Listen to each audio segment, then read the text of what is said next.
Cole asked, "Are you sure?" The student said, "I came from Cambridge. If I didn't encounter a group of monsters, I would have been in the safe zone long ago. However, since the group of monsters has been taken care of by the army, we should be fine." Cole said, "In that case, we will follow them. As the saying goes, we've seen people's hearts for a long time. If that man plots against Alice, we can also save him. Pamela, don't tell me you are against this." Pamela smiled. "How can that be? I will listen to you." If she could follow Charles, her safety would be guaranteed. It would be fine if he could grasp his limits and let Charles not attack him. But since so many people were here, he probably wouldn't dare to do such a thing. Looking at Alice's back, Cole's eyes revealed a trace of desire. If the chance of a hero saving a beauty appeared, it would be very helpful for him to capture Alice's heart. There was also the nun beside Charles. She was also a stunning beauty. If he could get her, it would be awesome. Of course, if he could have both women, the better. Glancing at the people behind him, Charles picked up the bone spurs. His eyes were full of killing intent. "Why are they still following me?" Alice said. "Don't worry about them." Although she had already decided not to have anything to do with them anymore, she could not sit by and watch Charles kill her classmates. Charles nodded and sped up his pace. Alice and Sister Bethany followed. However, as a paranormal, Alice could keep up with Charles's speed after strengthening her physique. Sister Bethany was in great pain. She had to carry a heavy backpack and be able to keep pace with the two of them, which made her already weak physique even weaker. However, she still gritted her teeth and followed. To her, what her master said was everything. She wanted to be beneficial to him. Looking at Sister Bethany's beautiful appearance, a trace of pity flashed across Alice's heart. However, she still did not intend to share the burden with her. Although Sister Bethany was not very useful, Alice knew it was better to have her around. If Sister Bethany left, Alice would be abandoned entirely by Charles. Even if it was for Sister Bethany's sake, she could not help her. There were also the students behind her to consider. The students murmured, "Why did they pick up their bags and walk so fast?" So did the man. He actually made the pretty girl carry it. That's right, he doesn't show any mercy at all. However, at this moment, a black shadow suddenly passed through the middle of the group. One of the students said blankly, "Did you guys see anything pass by just now?" Pamela was puzzled. "No, did you?" Cole said impatiently, "What are you talking about? Let's go. If we can't catch up to the next batch of people who left, we will have to wait for a while longer." "Ah!" A girl's scream broke the silence. Charles's eyes turned cold. Luckily, the monsters here had suffered heavy casualties in the previous battle. Otherwise, none of these people would have survived. The female student who was screaming pointed at a student at the back and said, "Look, he... Everyone looked in the direction she was pointing and found that the student's heart had been hollowed out. The student, who had just been filled with righteous indignation with them, had just turned into a corpse. Cole said, "Everyone, don't panic. This is..." He wanted everyone to settle down, but he did not know what reason he should use to comfort them. The students nervously asked, "Cole, what should we do? Cole, what was that?" Looking at the students' pleading eyes, Cole's forehead broke into a cold sweat. He said nervously, "Just now, that monster ate its fill. It should be full. We... Pamela said, "I believe little Noah would not want his death to stop us. We must honor his memory by surviving." Cole added, "That's right. We must live. I believe that he also hopes that we can reach a safe place." The students agreed. "That's right. We need to survive. We need to live." The desire for survival temporarily calmed the students down. They continued to walk forward. Their nervousness temporarily suppressed their fatigue. However, they already had doubts about Cole's irresponsible words. Alice was about to speak when she heard Charles say, "Don't make a fuss, keep walking." His speed did not change at all. Alice swallowed what she wanted to say again and followed Charles. Less than 5 minutes later, another black shadow dashed past. Another student in the back looked at his chest in disbelief. His heart had disappeared. At this moment, everyone looked at Cole with questioning eyes. One of the female students said, "Didn't you say that the monster was full? Could it be that it is hungry after only a few minutes?" A student looked at the student's corpse in horror, then ran away without caring about anything else, yelling, "No, I can't die here!" Just as he ran a few steps, the black shadow appeared again. This time, everyone saw clearly that it was a black cat. A giant black cat more than 3 feet long. It had blue eyes and a bright red heart in its mouth. It used its claws to draw a cross on the ground and gave everyone a warning look. Pamela's face was pale. "It seems like it wants to say something to us." Another student said, "It can't be saying that the people who escape the team will die, right?" Unexpectedly, the moment he said this, the black cat actually nodded its head. "Ah!" Seeing the black cat nod its head, the female students immediately cried out in fear. "It's treating us as its food reserve." The black cat lowered its head and carefully savored the fresh organs it had just obtained. How good would it be if only there could always be such fresh food? Pamela suddenly said, "Look at the cat's speed. Although we cannot leave the team, it will only eat the people at the back." As soon as she finished speaking, everyone immediately started running. No one wanted to fall behind and quickly surpassed Charles. Alice said worriedly, "Charles, why aren't you in a hurry?" "Is it useful to be in a hurry? Let's not talk about the cat demon," Charles said. "Even if it's a normal cat, can you outrun it? Since anxiety is useless, why should I be anxious?" Alice was speechless. Charles continued to explain. "Monsters with intelligence are the hardest to deal with. Insects have the latest intelligence, the demonic beast the earliest, and the cat is one of the best. So running away from the cat demon is not a wise choice."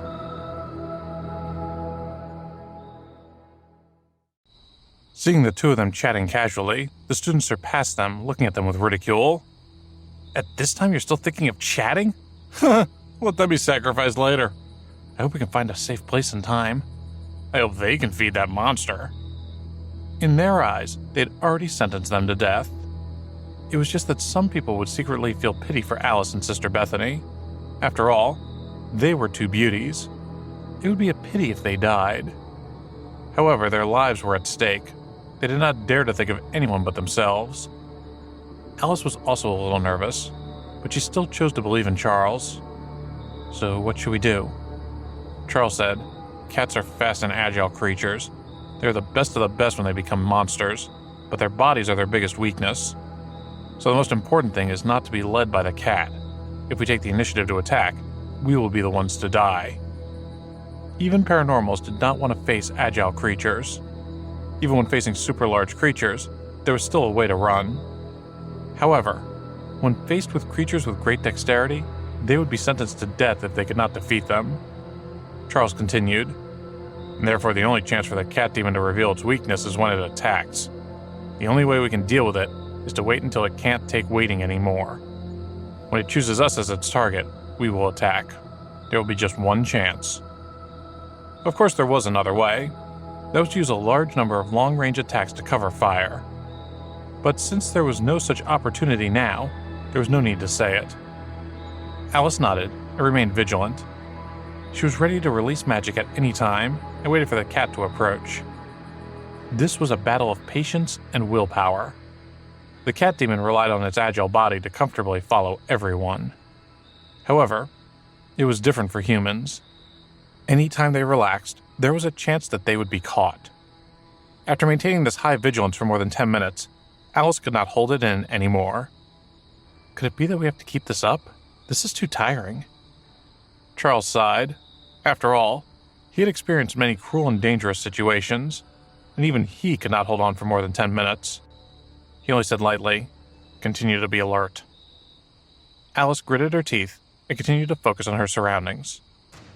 After another 10 minutes, the students in front could not bear it anymore. Cole cursed. Why aren't they dead yet? Pamela's eyes were also filled with resentment. "Cat demon, you must kill them first." "Ah!" Another scream was heard. The girl looked at the bloody hole in her chest in disbelief. Before she could feel the pain, her heart had already disappeared. Alice felt a chill in her heart. This time, she saw clearly that the cat demon's heart-digging process was extremely fast. It took less than half a second.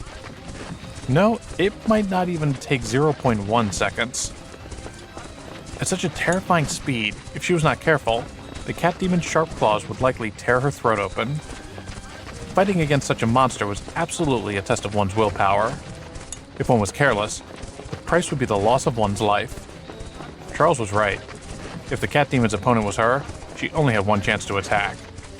"No, I can't take it anymore," the girl shouted. "It's just toying with us. If this continues, all of us will die." Her words received everyone's approval. "That's right. We can't continue like this." Cole suddenly looked at Charles with hatred. "Why are you okay?" The other students seemed to have woken up from a dream. "Yes, they are the ones walking at the back, but why are we the ones in trouble? Tell me, what's going on? Are you guys up to something? You and that monster are on the same side." When people are in extreme danger, they often speak and do things without thinking because their minds are being tortured. In any case, if everyone was going to die like this, what did they have to worry about? With this thought in mind, they slowly approached Charles. Alice growled, "What are you guys doing? Do you want us to die?" However, her words provoked anger in the students' hearts. They indeed had such thoughts. Charles raised the bone spike in his hand. "Get lost or die." The bone spike that shone with a cold light was clearly more intimidating than regular words. It allowed these students who had lost their minds to temporarily regain some of their rationality. Pamela suddenly cried out, "If you're really that powerful, why don't you go and finish off that cat?" The students suddenly understood. "That's right. Why don't you dare to deal with that cat? You can only show off in front of us. You don't dare to do anything to the monster. Why are there people like you in the world? Scram! You don't deserve to be in the same team as us. Scram! Scram!" The students had found a reason to vent their anger. They aimed all the fear in their hearts at Charles, Alice, and Sister Bethany. At the same time, they began to ask the trio to leave the team. Then they would definitely become the cat demon's primary target. Alice's eyes were full of despair. "You guys, are you really our classmates? Who is it that wants to follow who? Do you guys have any concept of right and wrong?" The students were not moved in the slightest. Instead, they shouted, "Get out! Get out!" Charles whispered into Alice's ear in a low voice, "I've been counting my words until now." Alice felt a chill in her heart. Charles had said it. With one word from her, of course, everyone here would die. However, she still hesitated. Asking Charles to kill them was no different than killing them with her own hands. Although these people were despicable, they shouldn't be punished with death. Hence, she still said, "Let's go alone." Staying with these people was useless. Cole suddenly stood up and looked at Alice with evil eyes. "Wait a moment. Everyone listen to me," he cried. "Alice is our classmate after all. So how can we behave like this?"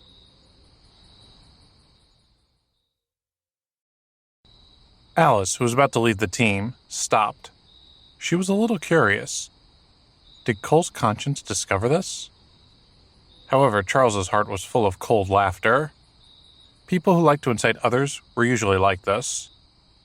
One of the students said, "Cole, look at the weapon in his hand. He doesn't dare to fight with the cat demon. He only knows how to act tough in front of us. As for Alice, I understand." Cole patted his shoulder. But, after all, this was not Alice's fault. If he wanted to leave, just let him go. There was no need to chase Alice away as well. Charles narrowed his eyes. In his heart, he had already sentenced Cole to death. Another classmate suddenly understood. Yes, if they leave too many people, the cat demon might not necessarily... Speaking up to this point, he suddenly realized that he had said something wrong, so he hurriedly covered his mouth. However, his words reminded everyone that if the other party left with 3 people, it was still possible that the cat demon would choose to attack these 3 people or continue attacking their team. But if the other party only had 1 person left, would the cat demon let this person go? With this thought in mind, they began to surround Charles and the other 2. "That's right. You're the bastard who only knows how to seduce people. Let Alice go and get lost by herself." "Alice, don't be fooled by him." "Yes, you bastard. Get lost." Charles looked at the girl and took 2 steps back. Cole comforted the scared girl. "What are you afraid of? He is alone." He can still, before he could finish the sentence, Cole was sent flying by a kick. He flew more than 30 feet away and spat out blood. After that, he could only struggle on the ground. Seeing Charles suddenly attack, everyone took 2 steps back. He really knew how to make a move. What should they do? A kick could actually send someone flying so far away.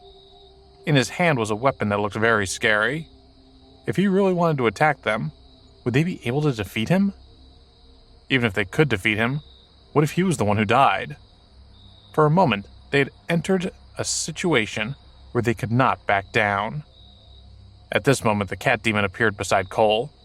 It tore open Cole's chest and slowly released his heart. The whole process was very calm and even had a trace of elegance. However, this gave a stronger visual impact. Cole just watched the cat kill him. The despair in his eyes shocked people. A few girls closed their eyes. After seeing this scene, they suddenly realized one thing. This cat demon was the biggest threat they were going to face. One student pointed out the way and suddenly said, "I know, the cat demon is afraid of him." At this time, the students suddenly realized why the cat demon did not choose Charles as its target. It turned out that it also knew how to bully the weak and fear the strong. Hence, they all moved closer to Charles. "Charles, I was wrong. I beg you, protect us." "Charles, we were just muddle-headed right now. We absolutely didn't mean to offend you." In the face of the threat to life, dignity was insignificant. They were willing to do anything as long as they could persuade this expert to protect them. A few girls suddenly saw Alice and realized this was also an opportunity. Hence, they said to Alice with pleading eyes, "Alice, I beg you to persuade your man. We were just muddle-headed. For the sake of our friendship, you should help us." Seeing these people crying and kowtowing to beg for mercy, Alice could not bear it anymore. She could not help but say, "Charles, I can deal with that cat demon," Charles suddenly said. His words made everyone excited. "Great! As long as he is willing to deal with that monster. We will listen to you no matter what you say. Charles is awesome!" Alice looked at Charles in surprise. She did not expect Charles to agree to it. This was not like his personality. Pamela's heart skipped a beat. She had a bad feeling. Looking at the playful Charles in her eyes, Pamela shouted desperately, "If you can deal with this monster, why didn't you attack just now? Don't believe him, he must be lying to you." Her words did make sense, but everyone had finally found a life-saving straw. How could they give up hope because of a single sentence from her? He must have his own plans. What do you know? Do you think experts must fight one-on-one? Experts also need cooperation. As long as he is willing to save everyone, it doesn't matter, even if I become the bait. Charles glanced at the student who was guiding them. This student even said that he would be the bait. It seemed that he was not ordinary. He could tell that the other guy was not an idiot. If he dared to say such a thing, he should have already seen that the bait was useless against this type of monster. That was why he dared to say it. Charles said slowly, "I have a move that can deal with the cat demon, but it requires a certain price to be paid." Hearing Charles's words, everyone became even more excited. "We knew it. It's just a monster. How could it be a match for Charles?" "That's right, it's just a monster. He will definitely be able to capture it easily." "Haven't you heard that he has to pay a certain price for using this move?" "Charles is willing to sacrifice himself for us. He is truly a model for us. Cole's death is not something to be regretted." Cole had just died, and his corpse was not completely cold yet. But here they are immediately changing their alliance. The most important thing now was to survive. Charles continued, "This is the price. I need someone to sacrifice to complete this killing move." Everyone was stunned. They didn't know much about the power of paranormals, but of course, they knew what he meant. Alice's expression suddenly changed. "You want to use that move? The summoning technique?" Seeing Alice's almost instinctive reaction, some of the doubts in everyone's heart disappeared without a trace. Could it be that there really is such a big move that required a sacrifice? But who should be sacrificed? Everyone looked at one another. However, a figure was quietly retreating to the periphery.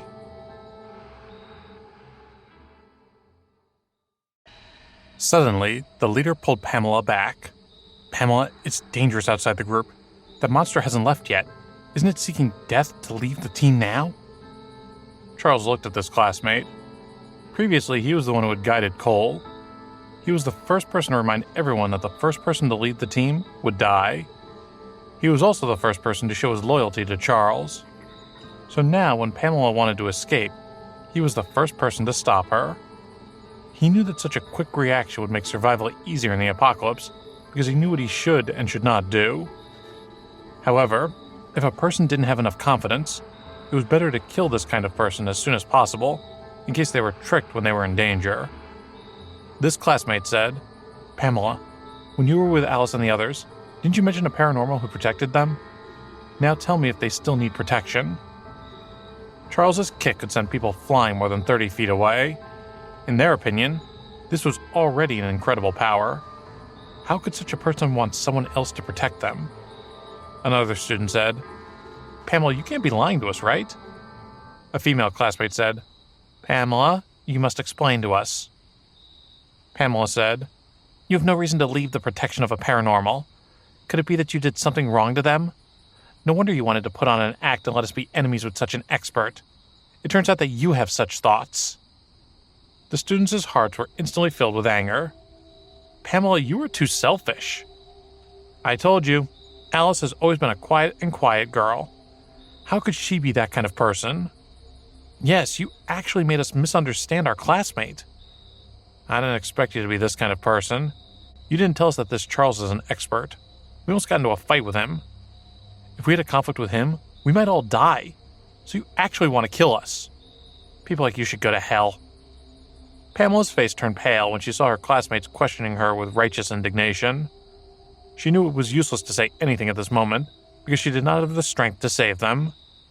Their only hope was Charles. So no matter what she said now, it was useless. At this moment, Charles suddenly raised his hand. A dazzling golden light was emitted from his hand. "Ah!" A black shadow left the group with a miserable cry, leaving behind some blood. Everyone looked in the direction of the blood and saw that the black cat was squatting on the balcony of the second floor of a building. It was licking its front leg with its tongue. It was obviously injured. Charles said to Alice, "Dexterity-type creatures. When they attack, they will reveal the biggest weakness." Seeing this sudden scene, everyone's confidence in Charles increased significantly. Charles is very smart. How can a mere beast be a match for him? Now that everyone had regarded Charles as their only hope, they would take all kinds of good words from him. Pamela suddenly grabbed her classmate's hand and bit it, causing him to let go of her hand. Then she ran out without caring about anything else. If she continued to stay, then she could not avoid death. But now that the monster was injured, she might still have a chance to escape. "Sacrifice!" Charles shouted. A weighted net suddenly appeared and dropped over Pamela, making it impossible for her to escape. Seeing Pamela's actions, everyone became even more furious. "Pamela, we really misjudged you. I did not think that you would not even be willing to sacrifice for everyone. This is really too much. To think that we still trusted you so much before, but you lied to us repeatedly. You almost tricked us to death. Now you actually still want to escape. The sacrifice has been chosen. Charles, please take action and get rid of that monster." Everyone's anger toward Pamela was, of course, natural.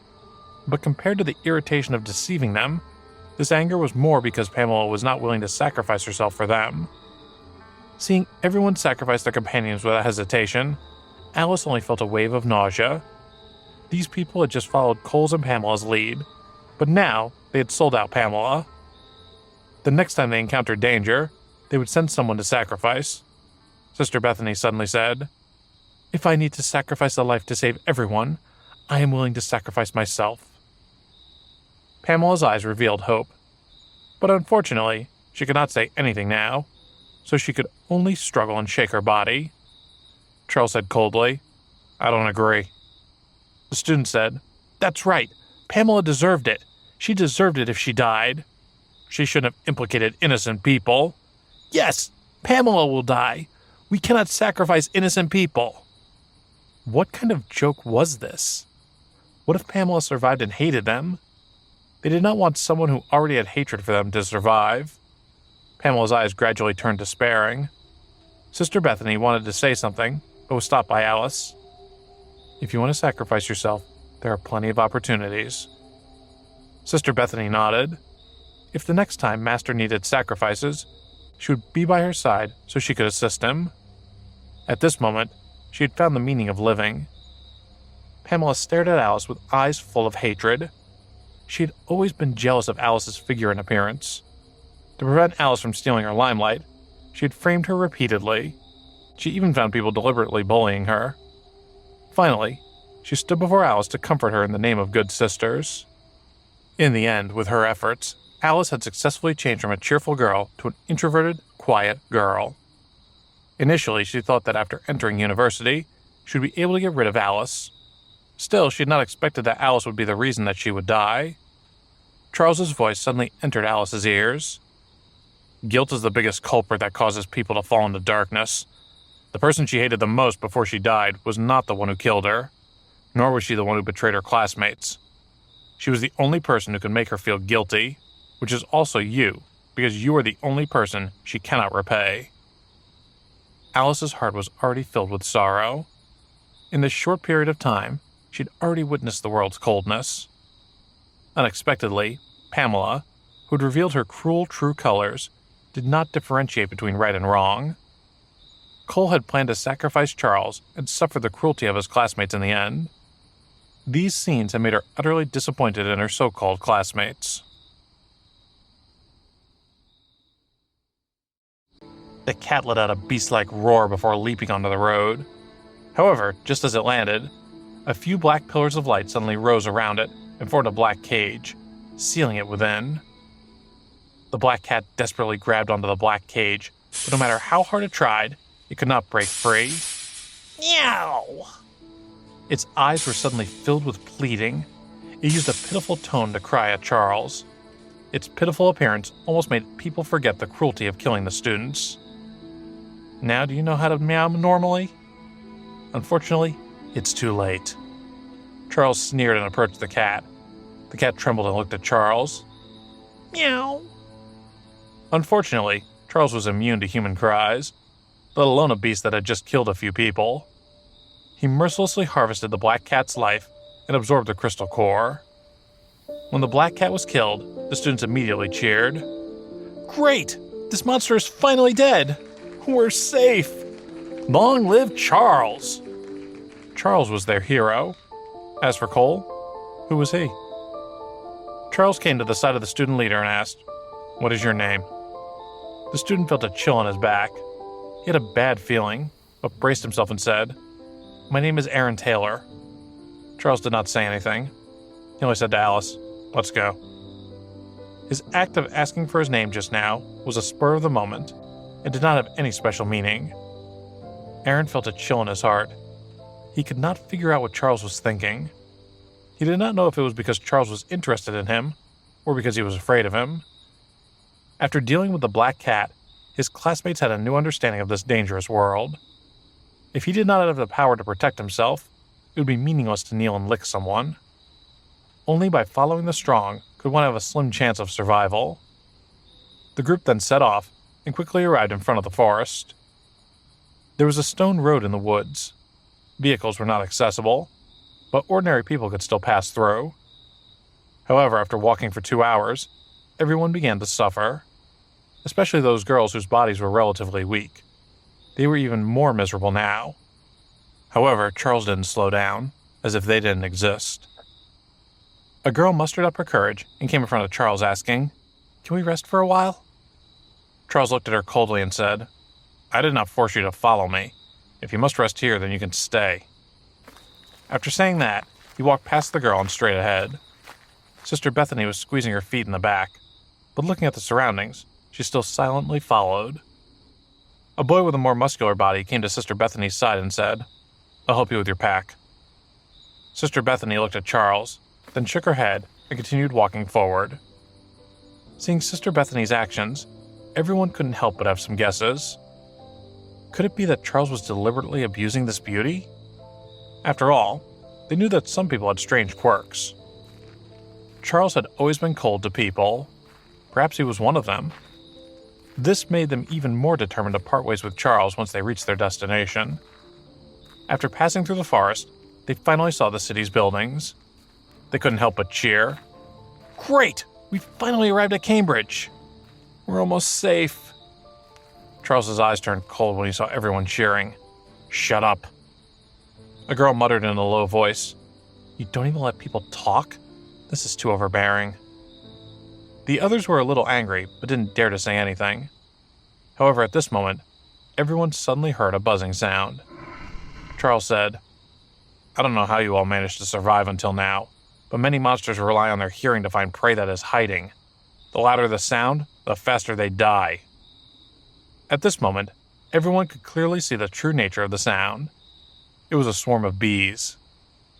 The boy who had wanted to help Sister Bethany share her backpack smiled. "It's just bees. Don't worry, everyone." But then he noticed that everyone's expressions gradually turned into fear. Their legs were trembling. He turned his head and saw that the swarm was getting closer. Initially, there were only some black dots in his field of vision. As they got closer, they gradually turned into large bees the size of a fist. "Run!" Everyone shouted anxiously, and then ran toward a building close by.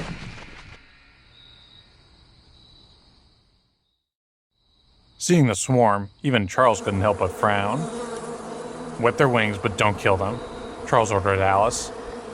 It would be a headache if he killed some bees only to provoke more of them. "Rain." Alice raised her hand, and large amounts of water droplets hit the fragile wings of the bees like raindrops. The bees landed on the ground and let them escape. Charles looked at Sister Bethany, enduring fatigue and pain in her legs. I could not help but say, "Go in and rest for a while." Alice also heaved a sigh of relief. She had thought Charles would measure everyone by his standards. After arriving at the building, which was a factory, they discovered that apart from their classmates, another group of people was hiding there. They were all wearing blue work clothes. Each of them was holding an iron bar or a knife. One of them was carrying an electric saw. Their eyes lit up when they saw the three of them come in. "Haha, there are two more beautiful women. The quality of these two beauties is much better than the ones just now. It just so happens that we haven't had the time to make a move yet. Otherwise, we wouldn't have the energy to taste the taste of these two beauties." Hearing their words, the students sensed something was wrong and immediately turned around to escape. However, it was already too late. The door had already been closed. Two people with iron rods waved their left hands as they looked at the few group. The students' faces were pale as they gathered around Charles. They looked around nervously and found more than one corpse around them. There were even some corpses of monsters. In addition, there were zombies and humans among them. Charles looked at a corpse in a suit tied up not far away. There was a playful smile on his face. "That should be your manager or boss. It looks like you guys have good awareness. It's a pity that you picked the wrong person." Even after the apocalypse, many people still acted as if they were a leader. The key was if they were really useful. Then many people followed them.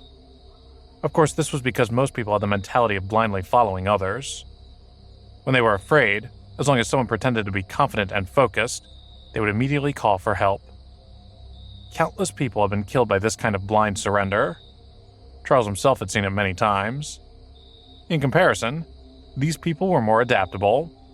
It was a pity that they had met Charles. When they saw Charles find their boss's body, their eyes showed no panic. In their eyes, none of these people could escape. So what if they had been found? The leader suddenly laughed and said, "That's right. This world has changed. There are monsters everywhere outside. It's fine if this black-hearted boss bullies us. Now he wants to bribe us with money. We'll tie him up. He wants to return all his bullying to us, but it's a pity he is too weak. It has only been a few hours, and he's already out of breath." Slap, slap, slap. Charles clapped his hands with a smile. Then he said, "And then? Is there no follow-up?" There were so many bodies here. Obviously, there were more than just their bosses. There were also their colleagues' bodies. A group of weak people who had been bullied all this time. Even if they resisted, and if they resisted a little more, it would be very easy for them to gain sympathy. The faces of the students beside him were perplexed. They did not know what Charles was up to. A worker said, "Boss, why are you talking so much to him? Just do it." The other workers also had impatient looks on their faces. The boss looked at Charles with appreciation and said, "You look calm. Not bad. I like you very much. How about you join us? We are a knife factory here. The world will soon become chaotic. If you follow us, I guarantee you will be able to make a name for yourself." Charles nodded. "I see." The boss's eyes were surprised. "So you agree?" Seeing Charles's calm and collected manner, he really appreciated it. After all, he had just become the boss, and now a good subordinate had come to his doorstep. This was a good sign. Charles said, "Since you are all workers here, do you know how to craft custom-made knives?" The boss waved his hand. "Of course, as long as you are willing to follow us. Which of the women around you is yours? The rest of them will be given to the brothers as a token of your loyalty to us."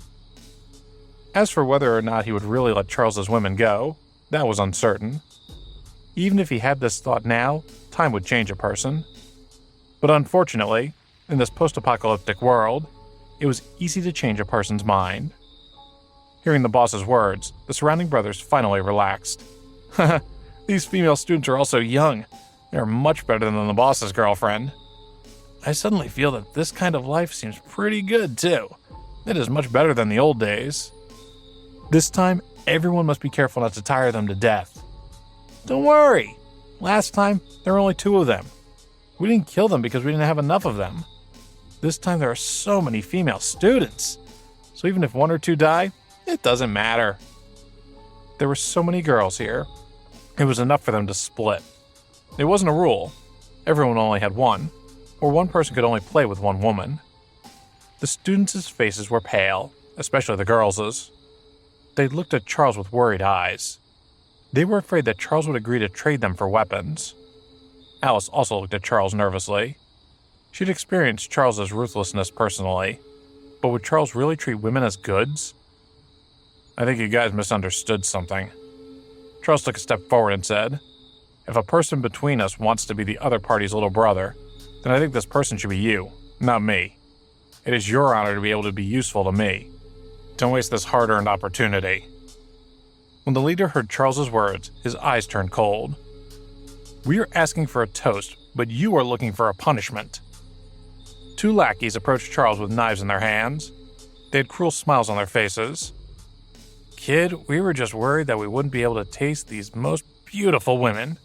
I didn't expect you to not know how to appreciate favors. Looks like we'll have to teach you a lesson. Don't worry, we'll take good care of your women and let her enjoy— Ah! Ah! Ah!" A loud sound of bones breaking could be heard. In just an instant, both of their arms were broken at the same time.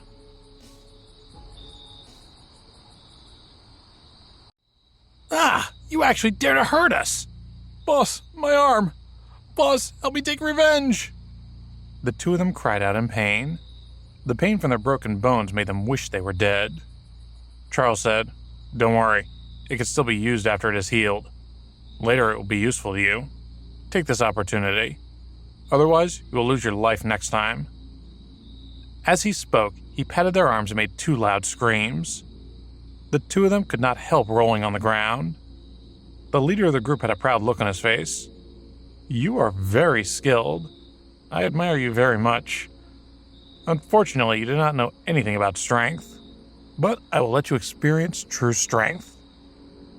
The steel knife in his hand emitted a white light as he spoke. Then it rushed towards Charles. "Go to hell." When the leader saw Charles not dodge, his eyes flashed with delight.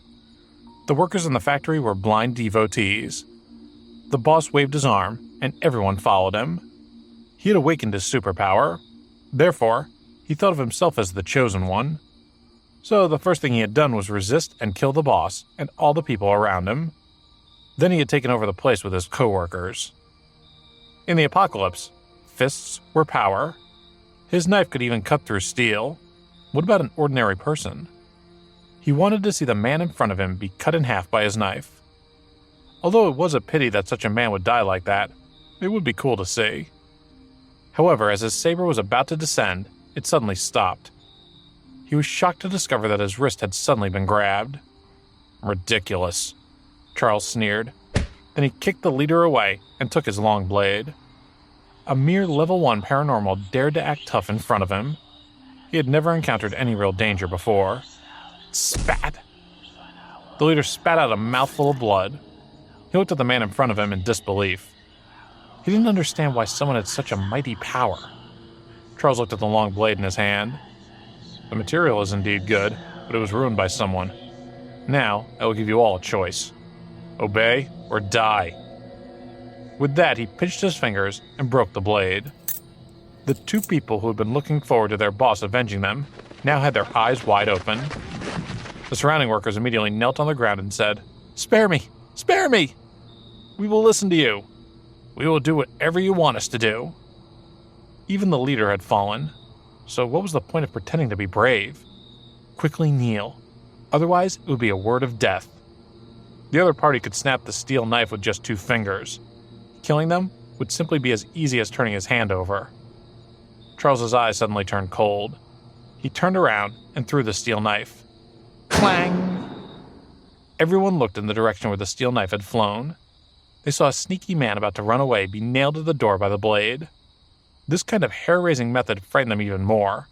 They all shouted, "We have nothing to do with him! That's right, he wants to run, but we don't want to run!" Charles approached the leader and laughed. "You said I don't know anything about power? Then how many awakened have you seen? You're just a frog at the bottom of a well. How can you have the qualifications to mock others?" The coworkers gathered around Charles. "Yes, Boss is the real hero among men. We were only following him because we were coerced by him. Many of our fellow workers were persecuted by him. He even forced us to play with women. Those who didn't listen to him were all killed by him. Otherwise, how would we dare to do such a heartless thing? But, of course, we also did such a thing for the sake of living. That's right. It's a pity I don't have the strength to take revenge. But now that you have helped me take revenge, I will follow your lead." This kind of dynamic exists in every group. Since the previous leader had already been crippled, they could just change to another one. Thus, they all turned on the old leader. Seeing everyone like this, all the students were dumbfounded. Charles pointed at the leader, who was moaning on the ground. Charles said, "Fulfill my request. He will die. If not, he's alive. Not only do I know how to kill people, but I also know how to save people." Hearing Charles's words, everyone was scared out of their wits. No matter what, the leader was a paranormal. They had done such a thing and even said that the leader was such a person. If the leader recovered, he would kill them. When they resisted the boss's rule, the leader's cruelty was deeply ingrained in people's hearts. Even if it was to ensure that their leader was killed, they had to do their best. Then Charles took them to the knife-smelting furnace and told them his request. What he wanted to forge was javelins and medicinal flying daggers. He collected some steel beads and high-quality steel materials because he realized his greatest shortcoming right now was long-range attacks. When he reached Tier 3, long-range attacks naturally did not lack methods. But now, he was close to Tier 3. There was still some distance. Although summoning spells and ice arrow amulets could also be used as methods that far surpassed attacks, it was a pity that the consumption was too great. He still needed some time to prepare in advance. Moreover, when ice arrow amulets faced agile creatures like the Black Cat, their accuracy was unsatisfactory, so he needed other methods. While these people were forging knives, he refined 2 object-controlling amulets. This was an extract amulet that allowed him to control items for a short time. Together with javelins and flying daggers, it could produce miraculous effects. Even if the damage was not as good as expected, it could at least be used as a cover to increase the accuracy of the ice arrow amulet. He had to prepare for this because he had encountered too many dangers along the way. If everyone could encounter so many dangers, then in less than a month, the entire world would not be able to survive. At the very least, Alice's classmates should have died at the first possible moment. They would not be able to live for long. So he suspected that he possessed something special that could attract danger. After all, even such an absurd thing as rebirth had happened to him. What was so strange about having an additional ability to attract trouble?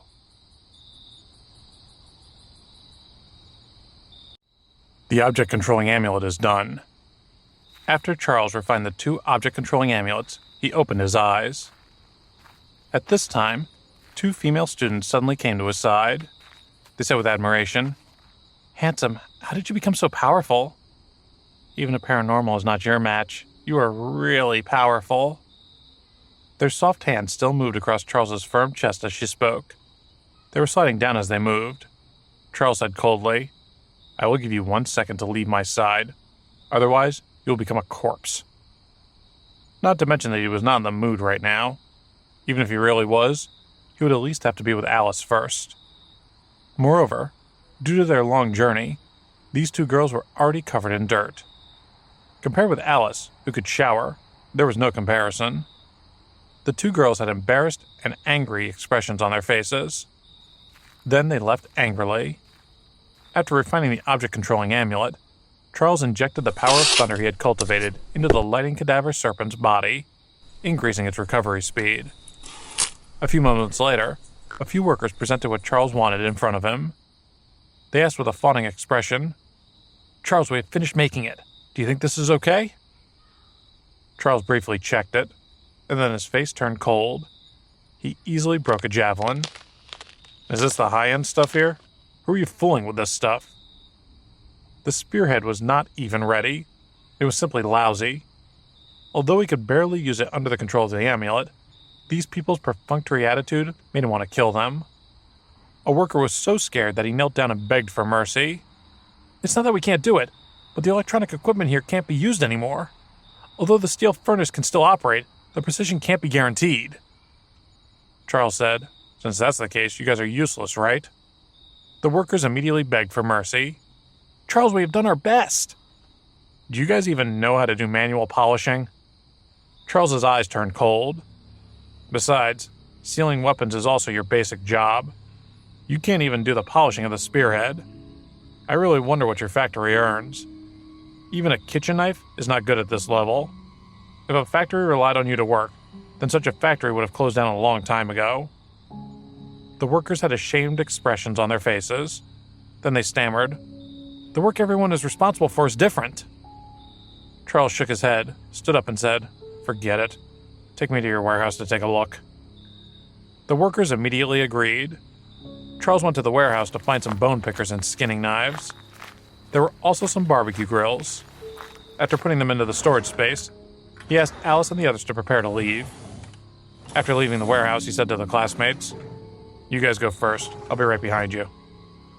Alice was just about to nod when her expression suddenly changed, and she asked, "What are you going to do?" She had a bad feeling in her heart.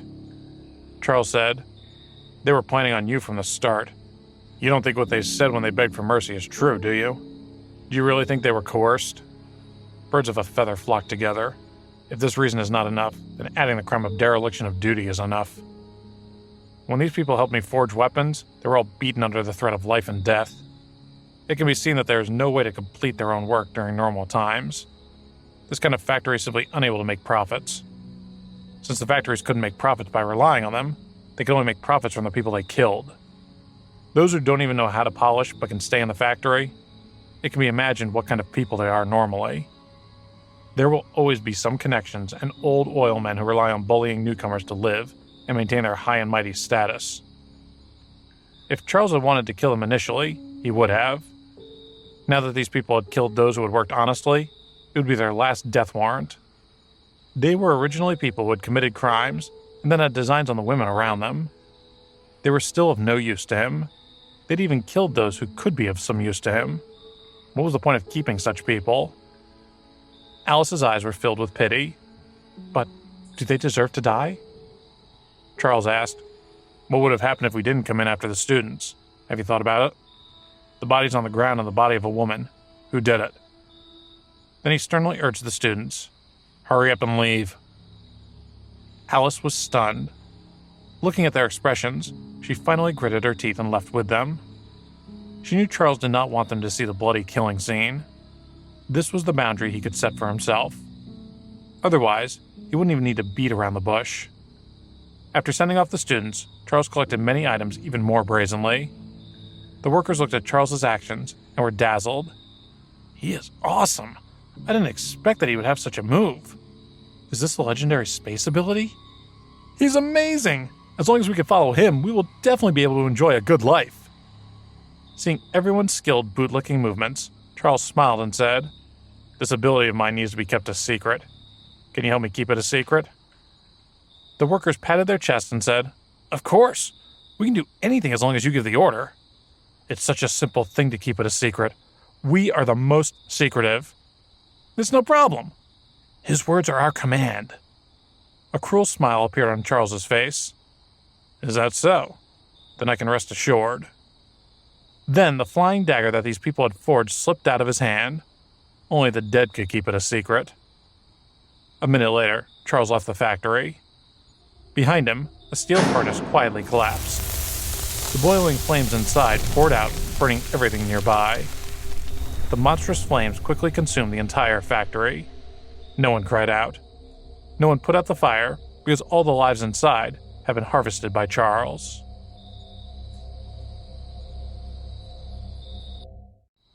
Alice's heart was conflicted as she continued to head to the high school. She did not know what to think of Charles. After all, Charles did not kill innocent people. Those people had committed crimes to begin with. It would not be a pity if they died. However, the impact of death still made her feel uncomfortable. Charles knew this was when women needed comfort the most, but he did not try to comfort her because that was the fastest way to adapt to the apocalypse. Soon they arrived at Charles's destination, City One High School. The once prosperous school was now decimated. No one could be seen in the distance. Charles couldn't help but panic when he saw this scene. Even when faced with a life-and-death situation, he had not had a moment of panic and fear like today. Very quickly, he suppressed the fear of the unknown in his heart. No matter what, since this place had not turned into a zombie nest, there was still hope. He absolutely could not give up until he found his sister. He took a deep breath and calmed his emotions. Then he said to everyone, "I'll give you two choices. The first is to find a place that you think is relatively safe and then wait for rescue to arrive. The second choice is to follow by my side to find someone, but you will definitely encounter some danger." The students looked at one another, not knowing what to choose. They had been hiding when the apocalypse had arrived, so they hadn't encountered any danger. But when they had emerged, danger had been everywhere. If they chose the former, they would leave the protection of the paranormals. The former would reduce their danger, while the latter would reduce their protection. No matter how they chose, it was a dilemma.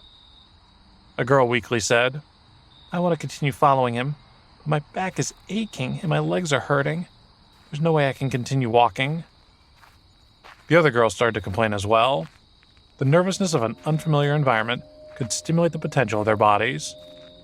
Still, when they relaxed, fatigue swept through their entire bodies. It wasn't just the girls who couldn't take it. Even the boys had reached their limits. Alice said, "You guys can rest here for a while. We can go do this ourselves." At this time, Erin suddenly said, "I want to follow." At this time, a girl behind her said sweetly, "But we also need protection. If you guys leave, who will protect us?" Another girl also said, "That's right. Don't tell me you want us girls to fight zombies." Charles went to the school building silently, ignoring the students' complaints.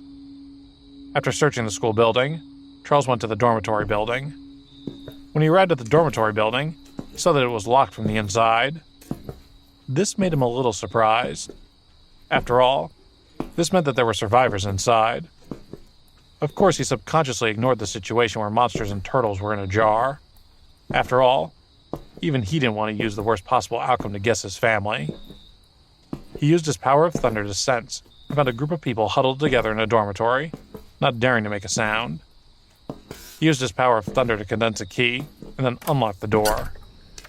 He arrived at the crowded dormitory and discovered a group of girls inside. "Ah! Don't kill me! Don't come over!" Suddenly they saw a stranger come in, and the girls inside screamed.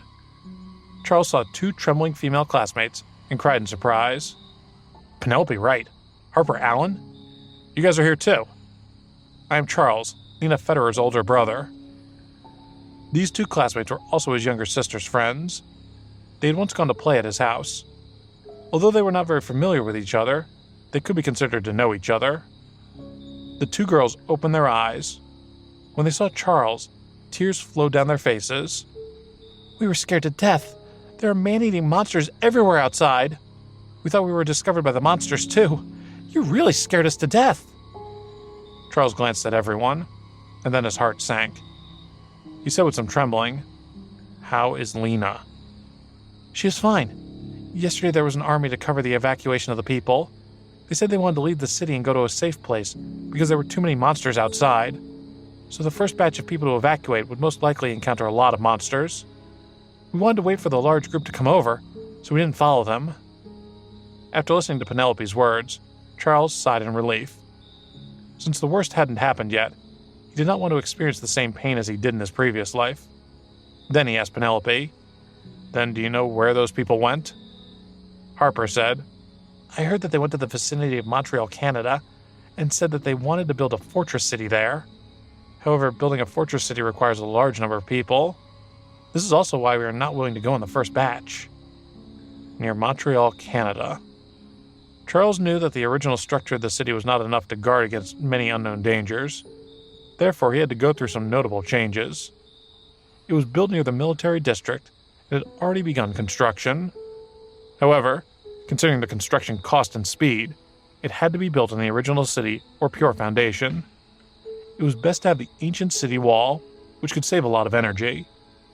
There was only one city that met such conditions. He had already thought of where it was. Thinking of this, his heart suddenly tightened. Because in his memory, the first fort city did not have a good ending.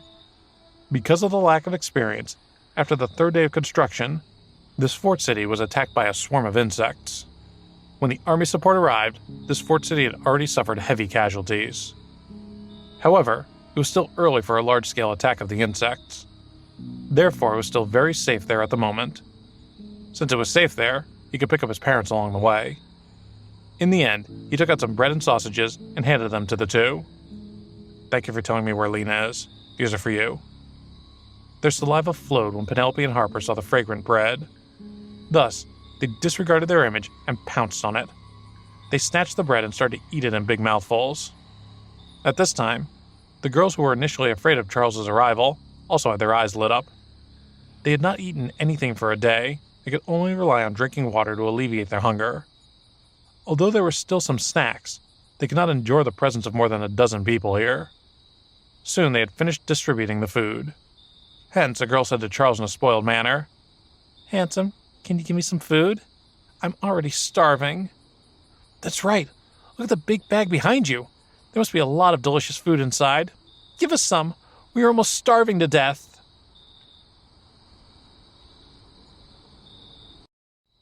Charles was already immune to these kinds of pleas. He pretended to be hesitant and asked, "Do you want to stay in this dormitory all the time? Or are you going to wait for the next evacuation and leave together?"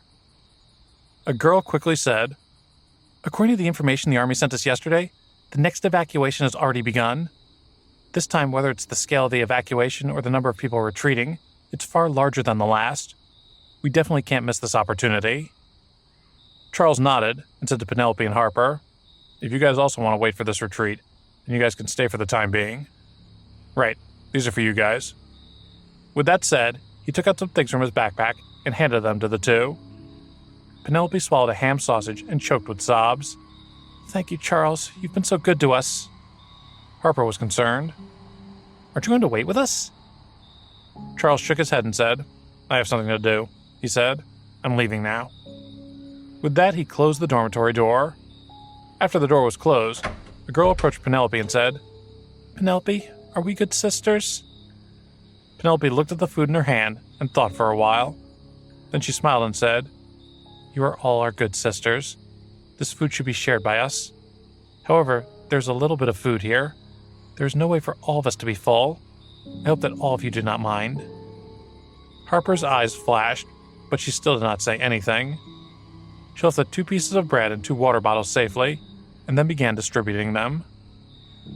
"The army is coming. Just eat something to recover your strength. There are 6 pieces of bread and a bag of ham sausage. There are 12 pieces in total. How should I divide them? I will count. There are a total of 9 people." At this moment, a girl's expression darkened. "What do you mean? You're already full. Shouldn't you share the rest with us?" The remaining girls' faces darkened as they began criticizing the two for being selfish. That's right, you're too selfish. You're already full, yet still want to keep it for yourself.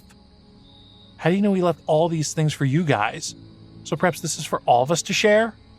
Yes, these things are all ours. Quick, bring them over. Seeing everyone's aggressive manner, Penelope was a little angry. What do you mean by this? These things are ours to begin with. It's our business how much we are willing to share with you. If you continue to make such a ruckus, I won't give you any more. When angry, she did not notice the dangerous look in her classmates' eyes. At this time, Harper suddenly said, "How could it be? Penelope is just joking. How could she do this?" As she said, she smiled and greeted everyone. "We are all full. These are all yours. You guys can take it yourselves." Just as the students were about to go up and take them, a girl snarled, "These things were originally theirs. What right do you have for them to take them out?" Penelope said, "That's right. Blair, come with us. The three of us can split it." She remembered these excellent sisters and was willing to share the food with them. But since they did not appreciate it, why would she share the food with them? One of the girls shouted, "If you don't give us food, then hit them!" As she spoke, a group of girls pounced at the two, baring their fangs and brandishing their claws. They frantically tried to grab their faces and snatch them away. Penelope's eyes were filled with disbelief. She never expected that these people, who normally addressed each other as sisters, would actually do such a thing just for a few slices of bread. Harper quickly threw out all the food and said, "Look at them all to you."